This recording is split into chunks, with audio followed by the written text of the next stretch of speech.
Hey guys, welcome back to a new video. I'm Stephanie West. I'm an LPC here in the state of Michigan.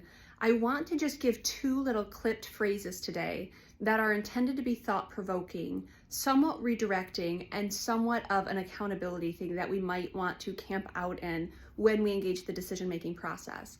And that is, do we engage in short-term solutions that actually have long-term consequences? When we talk about things like instant gratification, we're talking about needing to resolve something in the moment, and so we find a strategy that works. So let's say I'm having distress and I say, okay, I'm gonna take a drink, or okay, I'm going to do some shopping really quick, or okay, I'm going to eat something. That is a short-term solution for the distress I'm feeling, but take any one of those behaviors and put them on repeat over weeks and months and years, and I'm creating very potentially some long-term consequences. So yes, my drink to self-soothe today turns into, just one or two, tomorrow it's just one or two, but over time it might turn into a full-blown dependency on using alcohol to assuage my feelings of discomfort or dis-ease. If I am impulse shopping, today, or I'm buying something and just kind of getting a little bit of that kind of endorphin spike and it feels good in the moment, that's not such a bad thing, except if I start buying things, daily or weekly and monthly and yearly, now suddenly I'm, $20-ing myself to death, unfortunately. I think one of the most staggering statistics, and I hope I'm not messing up the math here, says something to the effect of if you spend $27 a day in kind of impulse shopping or frivolous expenses, you're going to blow through like $10,000 in a year.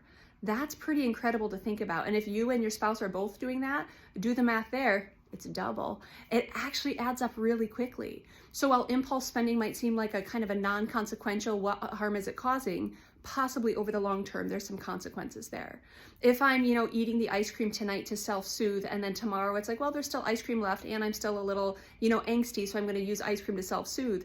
Within a few days, that starts to become a pattern. Within a few weeks or a few months, I start to consume exponentially more calories than I'm realizing or that I'm intending to. And now that short-term solution is having a long-term consequence.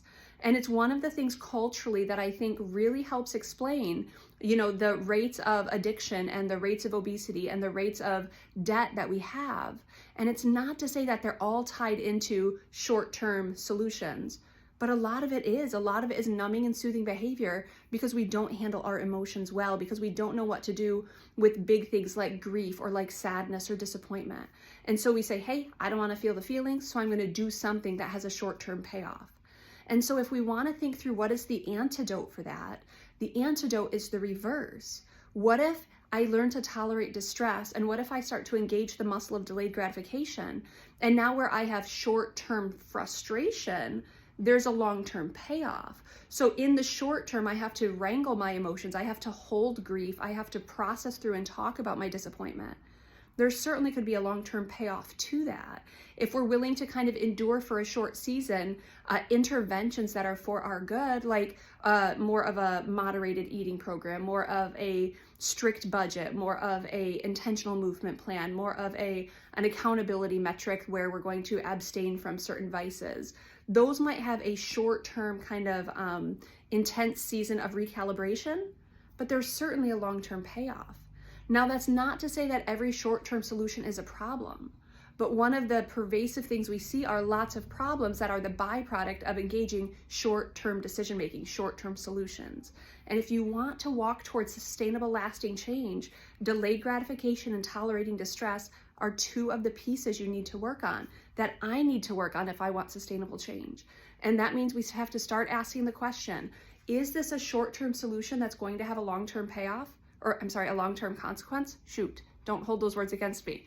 Is this a short-term solution that's going to have a long-term consequence? If it is, you might want to reconsider it as a solution, because possibly it causes some sort of quick alleviation of pain or struggle. But what if over time it actually costs you a great deal?